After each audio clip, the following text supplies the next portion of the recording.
Bonjour à tous, je suis Bénédicte Sanson, je suis cofondatrice et déléguée générale du MOVJ. Le MOVJ, c'est le mouvement pour les jeunes et les étudiants entrepreneurs. Plus de 300 000 jeunes par an créent leur entreprise et ainsi créent leur job et souvent celui de leurs amis. Le prix MOVJ s'adresse aux jeunes entrepreneurs, porteurs de projets et auto-entrepreneurs qui ont entre 18 et 30 ans. C'est un prix national et généraliste qui existe depuis 12 ans et à ce jour, plus de 17 000 jeunes ont montré leur intérêt pour ce dispositif. Et cette année, nous avons décidé de l'enrichir par une mise en lumière de la dynamique de l'entrepreneuriat partout en France, partout sur tous les territoires. Et donc, avec chacun des territoires, avec chacun des acteurs régionaux sur les territoires, nous avons identifié un jeune parmi l'ensemble des candidats pour devenir l'ambassadeur de sa région, le porteur des initiatives, des engagements des acteurs du territoire pour la jeunesse qui entreprend. Et donc, aujourd'hui, c'est au tour de la région Normandie d'accueillir sa lauréate. Et donc, j'ai le plaisir d'animer ce webinaire sur l'entrepreneuriat jeune et d'avoir avec moi Lucille Derly, qui est la cofondatrice avec Nicomède Pellier de Arteria. Nous avons également avec nous Laurence Cuenin. Laurence, qui est responsable création d'entreprise, c'est pas tout à fait ça le entrepreneuriat. Création et entrepreneuriat au sein de BPI France, et Mathieu Luet, vice-président délégué en charge de l'entrepreneuriat et coordinateur du Pépite Normandie. Petit ajustement technique, Mathieu, s'il n'y a pas de bruit derrière toi, je te propose d'ouvrir ton micro, comme ça te permet aussi de réagir en temps réel sans qu'on soit coincé par des petits problèmes techniques. Pas de souci. Voilà. Bonjour à tous. Alors, bienvenue à tous. Merci pour votre engagement à nos côtés. Un remerciement particulier à BPI France qui a vraiment beaucoup œuvré sur l'ensemble des territoires à nos côtés pour rendre ce dispositif des ambassadeurs régionaux possible. Et vous le savez, on est tous surchargés et ce n'est pas si simple que ça. Et puis les pépites aussi se mobilisent également beaucoup sur les territoires. Donc également, merci beaucoup à Mathieu. Honneur aux jeunes, nous allons commencer donc par Lucille. Lucille, est-ce que tu peux te présenter et nous parler en quelques mots de toi et d'Arteria? Alors, tout d'abord, bonjour à tous. Donc, Lucille, moi, je porte le projet Arteria. Arteria, on est une entreprise, enfin une start-up qui est créée depuis maintenant 1 an. Le projet, c'est on développe un dispositif médical pour aider les soignants à mieux réaliser le gaz du sang. Alors, le gaz du sang, ça ne parle pas forcément. Rapidement, c'est la prise de sang artérielle. Donc, en fait, quand on a une défaillance respiratoire, un souci cardiaque et qu'on arrive à l'hôpital, avant d'entrer en opération, les soignants vont réaliser un gaz du sang. Ils vont analyser en fait ce qui se passe dans notre corps en prélevant au niveau du poignet ici et en réalisant tout simplement une prise de sang, mais dans l'artère. Et en opérant ensuite, par la suite, ils vont analyser ce sang. Le problème, c'est que dans un cas sur 3, ils font mal ce geste et ils font souffrir des gens. Enfin, c'est pas volontaire, hein, mais c'est difficile à réaliser. Du coup, ça fait souffrir des gens.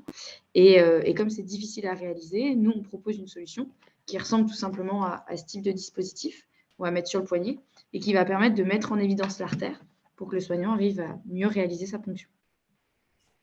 Alors, magnifique projet. On voit qu'en période Covid, ça a dû être certainement particulièrement critique, cette question de gaz du sang. On a été tous impressionnés par ce projet. Dans la deep tech, c'est mondial. Cette question du gaz du sang, elle est partout. Ça s'adresse au corps soignant qui est particulièrement en souffrance par rapport à la charge de travail. Et ça vient vraiment leur apporter un vrai soutien, hein, parce que de tout ce que tu as pu nous dire dans ton dossier, on se rend compte que c'est compliqué pour eux, ça génère du stress, ça fait perdre du temps, alors que c'est une manipulation qui pourrait être assez simple et assez rapidement effectuée. Vous êtes en plus des amis d'enfance, il y a un ingénieur, il y a un médecin, enfin, tout ça, c'est vraiment des particularités qui sont fortes dans ton projet. Et donc, du coup, on va y revenir. Je laisse donc Laurence Cuenin. Laurence, est-ce que tu peux te présenter et nous dire en quelques mots quel est le rôle du responsable création et entrepreneuriat sur ton territoire? Voilà. Alors, comme tu le disais, on appelle ça les RCE, faut bien des acronymes. On en retrouve un sur chaque région. Voilà, ça c'est le premier point assez important. Et on a une notion de proximité sur le territoire. Donc, notre métier, c'est d'animer et de de travailler avec tout l'écosystème de la création, dont Pépite fait partie. On a un axe totalement général sur du financement, de l'accompagnement qui touche toutes les entreprises, et on a 3 axes plus spécifiques sur lesquels on est attaché. Donc, tout d'abord, il y a l'axe de l'entrepreneuriat pour les femmes, l'axe des quartiers politiques de la ville, où il y a une vraie attente, et enfin, l'axe sur l'entrepreneuriat des jeunes. Voilà. Donc, on anime, on accompagne, on finance, on a différents outils en fonction des sujets, un au titre national et avec un correspondant sur chaque région. Et pour nous qui travaillons sur la jeunesse, on sait que BPI, c'est vraiment un acteur majeur, en fait. Enfin, c'est le principal acteur pour aider justement à développer tous ces dispositifs auprès des jeunes, et on va y revenir, et pas que des jeunes, d'ailleurs. Mathieu Luet, donc toi aujourd'hui tu représentes le Pépite Normandie. Alors les pépites, c'est important. Est-ce que tu peux te présenter et puis nous faire un rapide rappel du dispositif Pépite? Il y en a certains qui savent déjà ce que c'est, mais on n'est jamais à une répétition près.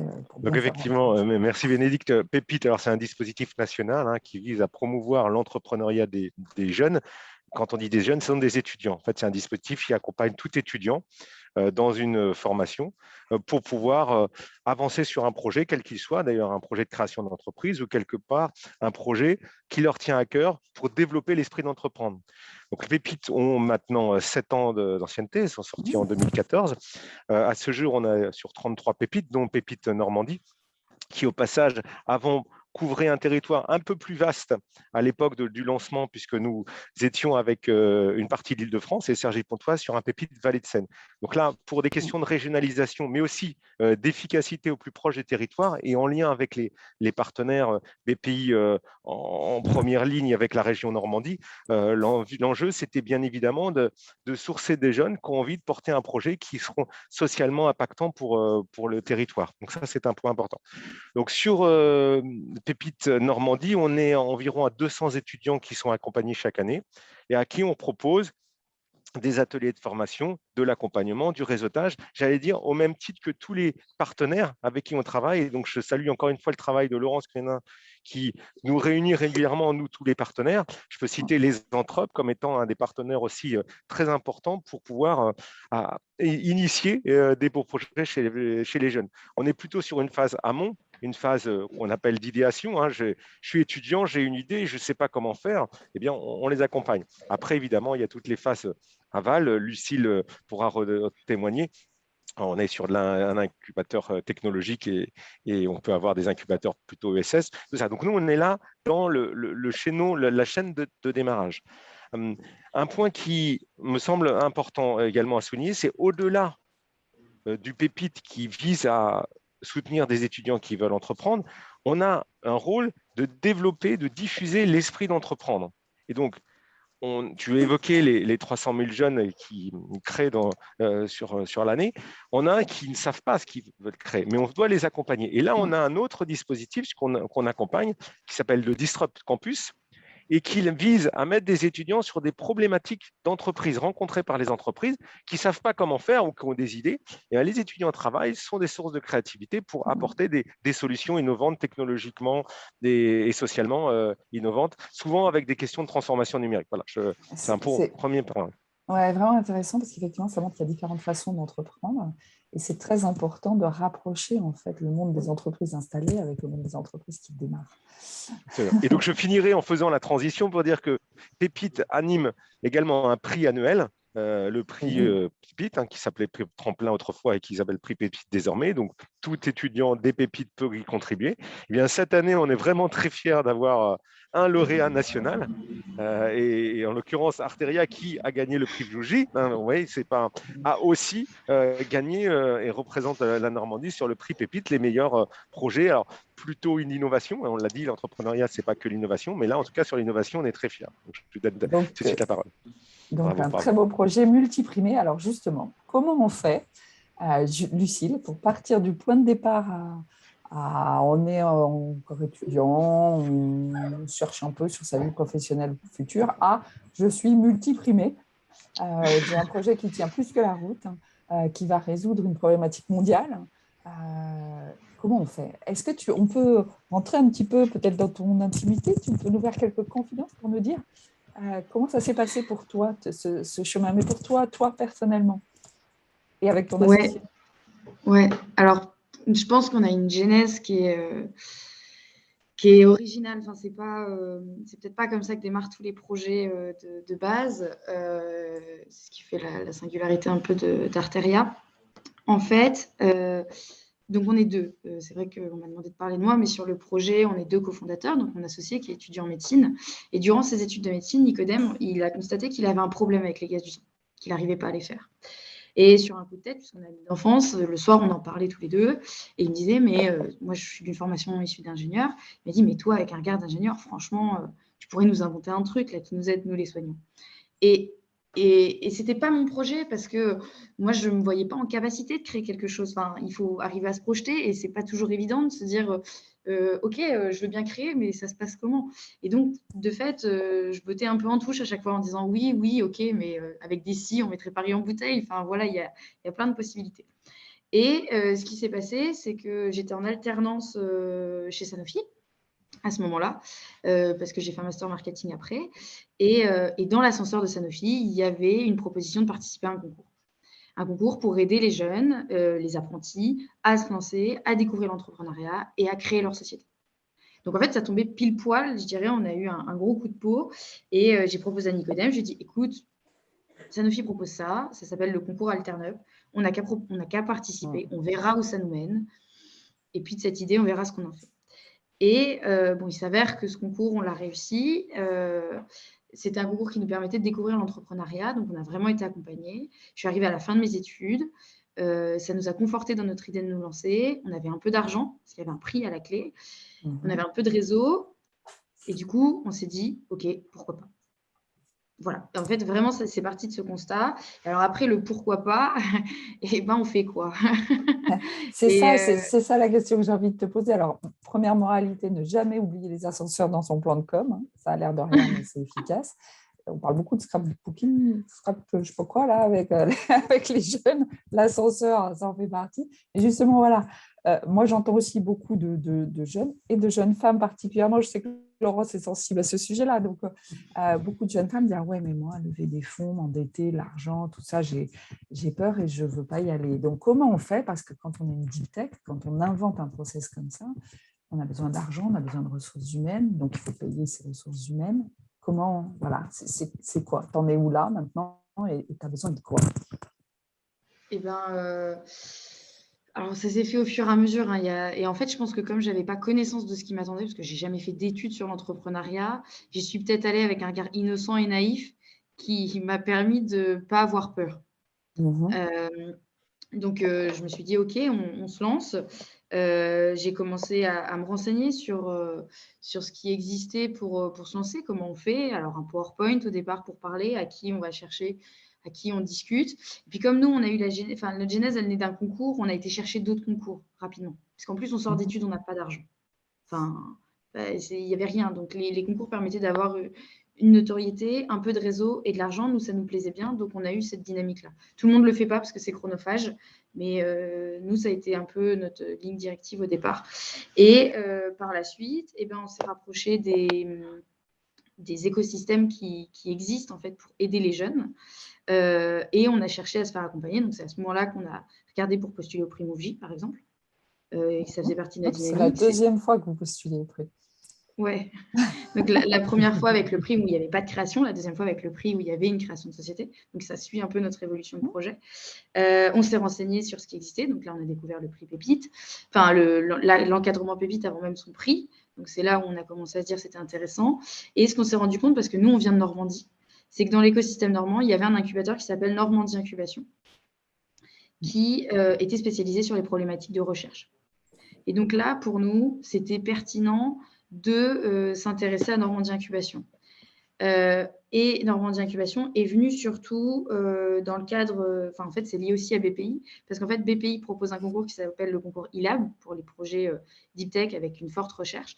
Et au départ, tout avec naïveté et innocence. Je le rappelle, je n'ai pas d'expérience. On voulait regarder ce que c'était que ce concours e-lab, sans se rendre compte de l'ampleur que représente ce concours. Et on s'était dit, ah, ça pourrait être intéressant. Et en fait, en se renseignant sur le concours, on a atterri avec l'écosystème BPI Normandie Incubation. Et c'est comme ça qu'on a intégré un petit peu tous ces acteurs en fait, qui nous aident et qui mettent en place le projet pour que ça puisse se concrétiser. J'aime beaucoup ce que tu dis parce que souvent on demande aux jeunes de nous donner une citation. Leur citation préférée, c'est souvent Mark Twain qui dit « Ils ne savaient pas que c'était impossible, c'est pour ça qu'ils l'ont fait ». Donc tu es vraiment cet exemple-là et la naïveté, faut y aller. Ça fait tellement plaisir en plus à ceux que tu vas voir. Quand tu leur demandes de l'aide, c'est très valorisant. Souvent on dit « Ouais, mais je ne vais pas les déranger ». Non, on est tellement content, ça fait tellement plaisir de se dire on a une valeur et on va l'apporter à quelqu'un. Et là, alors, oui. Pardon, je trouve le témoignage est passionnant et je pense, là, on peut dire, Lucile et Nicodème ont tout compris. Alors, évidemment, il y a encore plein d'étapes, vous le savez que trop bien, et on n'est qu'au début d'une phase de start-up. C'est tout compris parce que d'abord, ils n'étaient pas tout seuls, ils étaient deux. Et je pense que ça, c'est un premier point à donner aux étudiants, c'est le fait, quand on crée, il ne faut pas qu'on s'isole au niveau du porteur. Deuxièmement, c'est pluridisciplinaire. On voit un côté médecine, un côté ingénieur. Troisièmement, ils se sont dit, je pars d'un problème. Et ça, il faut bien comprendre que l'innovation, pour bien l'aborder, il faut identifier le problème. Et qui a le problème pour trouver une solution? Donc, chapeau aussi. Et on sait que toute innovation passe par là. Ensuite, vous êtes dit, j'ai pas de sous, ou les mais il doit bien y avoir quelque chose quelque part. Et donc, de l'ouverture d'esprit. Et vous acceptez le réseau que nous, BPI, Pépite, Normandie Incubation, on est là pour vous proposer. Et donc, c'est top. Donc, ça nous conforte, nous, dans notre envie de continuer à accompagner des jeunes tels que Arteria. Pas les porteurs d'Arteria. Je faisais ces parenthèses, mais chapeau. Et puis, à nous aussi de continuer à donner ce qu'on va appeler un service. Parfois, les entrepreneurs disent une proposition de valeur. Vous faites une proposition de valeur. Nous-mêmes, on doit vous attirer pour avoir davantage qui viennent nous faire confiance et qu'on puisse accompagner au mieux. Oui. Et alors, du coup, moi, j'aimerais bien aussi que Laurence nous dise, il y a de plus en plus de jeunes qui arrivent. Est-ce que dans la culture BPI globale, cet apport de jeunes, est-ce que ça bouscule comment vous y allez? Ou est-ce qu'il y a d'autres profils peut-être qui bousculent? Et est-ce que ça oblige justement à voir les choses différemment? Nous, on a souvent l'habitude de dire que dans le mentorat, le mentor, il en apprend autant que le mentoré parce que voilà, il arrive avec ses naïvetés. Du coup, il pose des questions et on se dit mais qu'on est stupide de ne pas y avoir pensé plus tôt. Et justement, cette naïveté, elle est créatrice de richesse pour les plus expérimentés qui l'ont perdue. Est-ce que c'est la même chose chez BPI? Alors, chez BPI, on va dire des jeunes, on en voit quand même depuis une bonne dizaine d'années. Il n'y a pas de souci, il y a plein de… On est peut-être des gens dans la recherche, donc là, on parlait un peu de deep tech et tout ça. Il y a toujours eu des jeunes. Après, il y avait plutôt le profil aussi d'un cadre remis en question qui… après avoir 30 ou 40 ans, se dit « Tiens, je vais créer mon entreprise sur un sujet particulier ». Donc, on a différents profils. Le côté jeune, moi, je le vois plus sur l'accompagnement maintenant qu'on a sur BPI France Création. Parce que typiquement, comme l'a très bien dit Lucile, ils sont un peu moins aguerris à l'écosystème, à qui existe, qui est sur place, je vais voir qui, je commence par qui, je fais comment. Ça, de toute façon, c'est la question pour tout le monde, mais encore plus pour un jeune qui sort d'études, parce que même si parfois il y a des modules dans chaque formation, et quand on fait du marketing, on a peut-être un petit peu plus qu'en plus que dans les formations scientifiques, Lucile pourra peut-être nous dire, mais on est un peu perdu. Franchement, moi, c'est ce que j'entends, et nous, on a essayé de mettre en place sur BPI France Création des liens, mais même en allant sur le site, en ayant les coordonnées, on me dit, mais moi, j'ai des coups de fil, on commence par qui? J'appelle qui? Je fais comment? Donc, on en parlait justement assez récemment avec Mathieu et les autres associations, c'est de se dire comment on peut être lisible, comment on peut avoir un parcours, qui doit commencer, qui reprend le relais pour qu'il n'y ait pas de trou dans la raquette, comme on dit souvent, et que surtout que le porteur de projet perde le moins de temps. Et limite, s'il faut faire des rendez-vous, ça, je sais que ça se fait très bien entre Normandie Incubation, chargé d'affaires innovation, des fois également Initiative qui a pu accompagner Lucille, c'est de faire un rendez-vous commun. Le porteur de projet, il passe 2 heures, il raconte son projet, et puis c'est fini. Il ne refait pas, je vais toquer à la porte à droite, tu recommences à côté, et ça, c'est hyper consommateur de temps. Donc, c'est ce côté parcours du créateur qui est important et d'essayer. Et en Normandie, moi, je trouve qu'on est sur une région, alors, ça a mis du temps à se construire, mais aujourd'hui, je trouve qu'on est capable de travailler ensemble. Et ce n'est pas le cas sur plein de régions, et ça doit faciliter l'accès à Val-de-Venir. Et c'est pour faciliter. Lucille pourra peut-être en témoigner, mais j'espère pour elle, c'était assez efficace d'avoir plusieurs personnes en face d'elle et que chaque personne, après, fasse le bon relais. Ça, pour moi, c'est la part essentielle. Ouais. Alors justement, on parle des jeunes, mais tu vois derrière toi un petit camion et puis entrepreneuriat pour tous. Est-ce que ce n'est pas le rôle aussi de cette tournée un peu entrepreneuriat pour tous, d'aider les jeunes, mais d'aider tout le monde, et quel que soit son profil, quel que soit son parcours de vie? C'est ça. En fait, la tournée, on a même un axe là où on va vers du aller vers. C'est encore un peu différent de ce que l'on fait avec les jeunes, parce qu'on va dire que c'est déjà un petit peu structuré quand même dans l'écosystème, avec Pépite, avec les entrepreneurs ou avec d'autres structures comme des incubateurs. Là, on est sur les quartiers politiques de la ville où justement, il y a beaucoup de gens.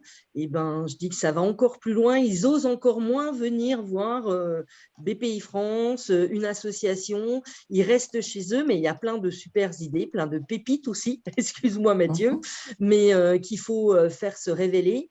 Et c'est là, cette tournée, on va au sein des quartiers, on démocratise l'entrepreneuriat. Et en Normandie, on va même lancer 2 bus pour aller encore plus loin et encore plus près en bas des gens et aller chercher les gens et leur dire le fameux « n'ayez pas peur ». Venez nous raconter votre idée, venez nous expliquer avec plein de bienveillance, on ne juge pas, on ne pique pas les idées non plus, parce qu'il y a beaucoup de gens qui ont peur qu'on chique les idées en cours de route. Donc, il faut venir assez tôt justement pour bien construire et bien challenger le projet. Alors, je reviens vers Lucille. L'idée, c'est qu'effectivement, on travaille ensemble, qu'il y ait cette chaîne, qu'on sache se connaître pour qu'on puisse orienter des jeunes entrepreneurs comme Lucille vers le bon acteur. Et puis, il y a aussi travailler avec tout l'environnement économique qui est installé au-delà de l'accompagnement. Et ça, c'est souvent une vraie gageure également. Et alors, toi, Lucille, ton cas est quand même bien particulier puisque, compte tenu de ton sujet, tu dois travailler avec les CHU, les hôpitaux.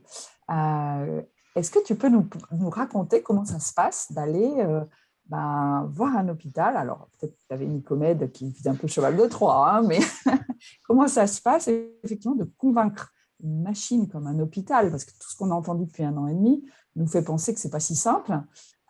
Comment on fait pour convaincre un hôpital de travailler avec vous, de tester des solutions, d'être peut-être force de proposition, d'accepter de faire partie du groupe de travail? Je ne sais pas ce que vous avez fait. Est-ce que tu peux nous raconter un petit peu cette expérience-là? Oui. Alors, en effet, c'est pas simple. C'est pas simple le milieu médical parce que, encore une fois, on est 2.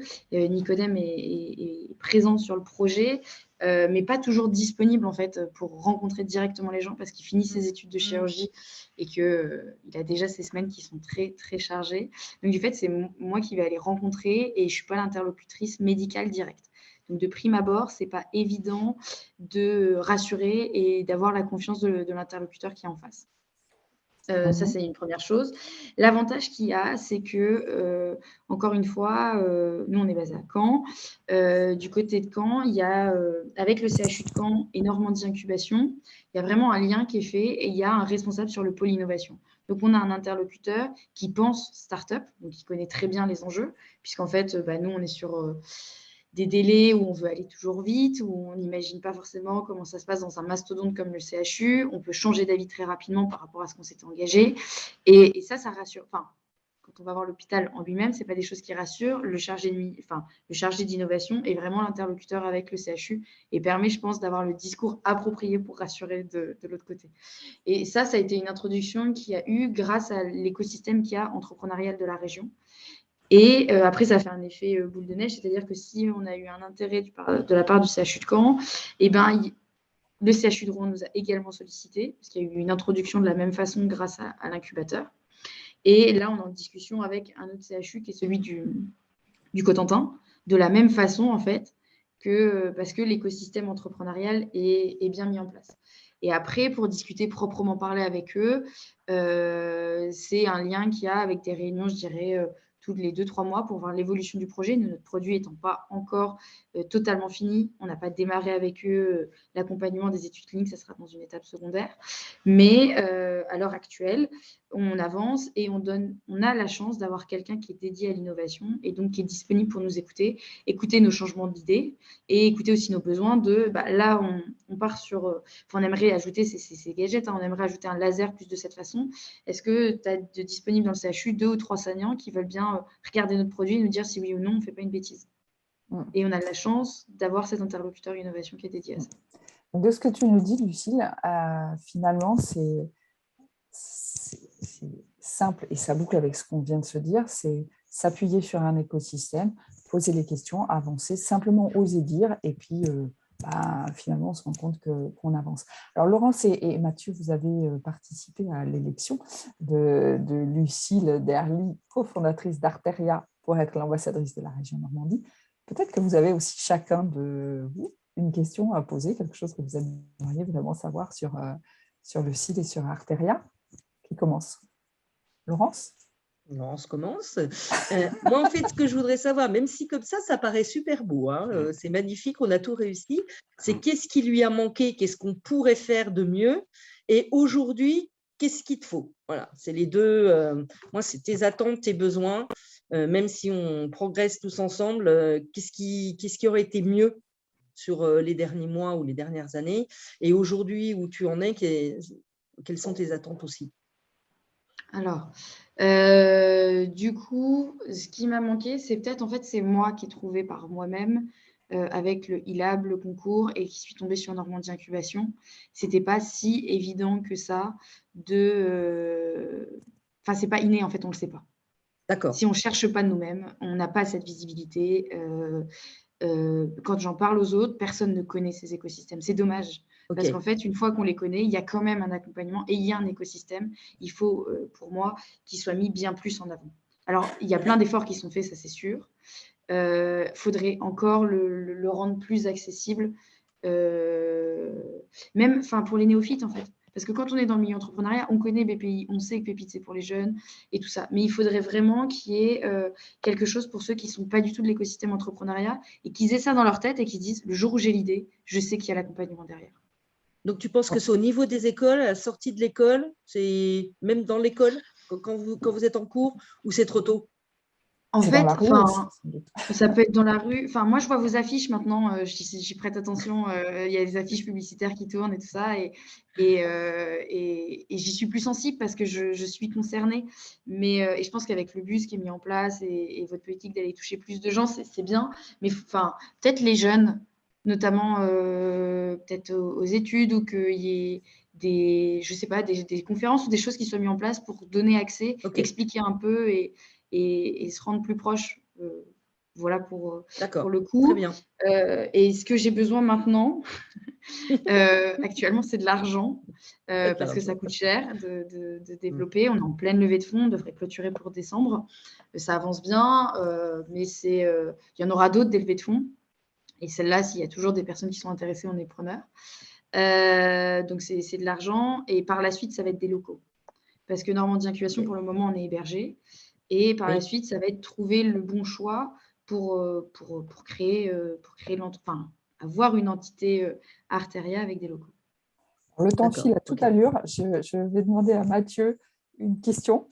Alors, un moment clair, et puis c'est dans la suite. Non, oui, tout à fait. Lucille, encore une fois, bravo, et on sera là pour vous aider au moment où il y en a besoin. Donc, je voulais simplement que tu rappelles la raison pour laquelle vous vous êtes implanté en Normandie éventuellement, et peut-être dire que justement, vous avez peut-être du financement, un accès avec des investisseurs frais et des espaces. Et l'autre question, c'est est-ce que vous envisagez de recruter des personnes? Je pense que oui. Est-ce que vous pensez que les compétences sont là pour pouvoir avancer sur vos projets, ou qu'au contraire, vous dites, non, il faudrait continuer à former les salariés pour être plus en lien avec nos attentes. Voilà. Donc, 2 questions. Pourquoi Normandie? Est-ce que tu veux embaucher peut-être des étudiants, des stagiaires plus tard? Voilà, si tu peux nous en dire quelques mots. Alors, nous, on est nés en Normandie, on est dans le Sud-Manche, c'était important pour nous de revenir là. En plus, on se rend compte, même si j'ai fait mes études à Paris, que l'écosystème, en tout cas normand, est bien plus accessible pour les interlocuteurs BPI, pour tout ce qui, même en termes de bourse et d'aide. Comme on est moins nombreux, c'est plus simple et on touche plus facilement les gens. Et puis, parce qu'on est fiers de notre région, on aime la mer, on a nos amis qui sont là. Rien que pour tout ça, si je peux, moi, avoir mon lieu de travail dans cet écosystème que je trouve super, j'ai tout gagné, en fait. Et on est vraiment un peu chauvin, ça c'est sûr, parce que je cherche vraiment, en termes d'entreprise, à faire du Made in Normandie. Là, on cherche un interlocuteur industriel. On favorise pour le moment, à voir si c'est réalisable, les compétences en région. Sur les embauches, on a été jusqu'à la Bretagne un petit peu parce qu'on a été chercher quelques Bretons. Mais sinon, on essaie au maximum de prendre des étudiants. On travaille avec l'IAE, avec l'ENSICAN. On essaie de prendre tous les interlocuteurs du coin parce que c'est important, parce qu'on en est fiers et parce que c'est quelque chose qui nous tient à cœur. Des recrutements prévus? Ouais, en termes de recrutement, oui, on a prévu avec la levée de fonds de pouvoir recruter des plus grandes personnes. Après, on est déjà une équipe de 5. On a quelqu'un en CDI et puis on a 2 alternants et des stagiaires. Et on essaie au maximum de prendre, on prend des gens du coin dans tous les cas. C'est quelque chose qu'on valorise. Bien, bravo et merci beaucoup. Lucile, alors bonne nouvelle, tu voudrais qu'on rende plus visible, ça va être ton rôle en tant qu'ambassadrice. Et nous aussi, ça fait partie de nos engagements vis-à-vis de l'écosystème. Avec les pays, on travaille pour faire en sorte de rendre plus visible. Tous les acteurs se mobilisent, donc c'est important de le savoir pour justement essayer de rendre l'accès à cet écosystème lisible au niveau de ceux qui ont démarré, mais de façon globale, de faire savoir que l'entrepreneuriat existe. Donc, on se retrousse les manches et c'est pour ça qu'on a besoin de toi aussi pour en parler et faire sortir du microcosme de l'entrepreneuriat cette ambition de vie d'entreprendre, de monter son projet et d'entreprendre sa vie. Je vais conclure sur un dernier point. L'État se mobilise beaucoup. Il y a le plan Un jeune, une solution. Vous en avez forcément entendu parler. À l'intérieur de ce plan, il y a un plan Un jeune, un mentor, qui a pour ambition en 2021 que 100 000 jeunes puissent avoir accès à un mentor. Le MOVJ a été lauréat de cet appel à projet de l'État et au milieu de 22 lauréats et le seul acteur qui soit 100% focalisé sur l'entrepreneuriat. Donc aujourd'hui, tous les jeunes qui le désirent, qui sont dans un processus de création d'entreprise, il ne faut pas qu'ils aient encore atteint l'autonomie financière, il faut être entre la partie j'ai commencé à monter mon projet et je commence à avoir des clients, mais je ne peux pas encore me rémunérer, peuvent rentrer dans ce dispositif et bénéficier d'un mentor. C'est un programme qui est 100% subventionné, donc il ne coûte rien aux entrepreneurs et ils peuvent avoir à leur côté un entrepreneur qui vient les questionner, partager son expérience pour les inspirer, les aider à trouver leur propre voie. Donc, ce n'est pas du conseil, ce n'est pas du coaching, c'est bien vraiment en complémentarité de tout le travail qui est fait en amont au niveau des pépites, particulièrement de BPI Création, pour monter techniquement le projet. Là, c'est un entrepreneur pour vous aider à avancer, vous, le plus sereinement possible face à tous ces enjeux, face à toutes ces questions qui se posent à vous tous les jours sur comment gérer ma vie privée, ma vie pro, comment arbitrer dans tous les sujets qui font face, comment gérer mes priorités. Tout ça, c'est avec l'expérience d'un entrepreneur qui va partager avec vous et qui va vous questionner parce qu'il sait, il a vécu ce que vous avez vécu et il sait quels points peuvent être un petit peu difficiles à vivre, même si vous ne les exprimez pas forcément parce qu'on n'ose pas toujours les exprimer. Donc, c'est vraiment le rôle du mentor d'aller vous chercher et d'être beaucoup plus serein ensuite pour continuer votre parcours. Donc, postulez en ce moment au MOVJ, un jeune mentor pour entreprendre J'espère, Lucille, que ce dispositif t'intéressera, mais tu es tout à fait libre de l'accepter ou pas, puisque effectivement, ça doit être libre et volontaire, puisque ce n'est pas une démarche facile. Il y a du questionnement, de la remise en cause, on te challenge en permanence quand tu es avec un mentor, mais c'est aussi une relation assez extraordinaire qui se construit en général pour durer pour la vie. Donc voilà, un jeune, un mentor pour entreprendre, toutattaché.fr, un en chiffres, jeune, un en chiffres, mentor pour entreprendre.fr, tout attaché. Encore un grand merci à tous les trois, Lucille, Laurence et Mathieu, Merci. pour vos interventions. Et puis, on va se revoir très prochainement sur le terrain, c'est évident. Entendu. Merci Bénédicte, bonne continuation à Merci Lucille. beaucoup. Merci à vous. Merci. À bientôt. Au revoir. Merci.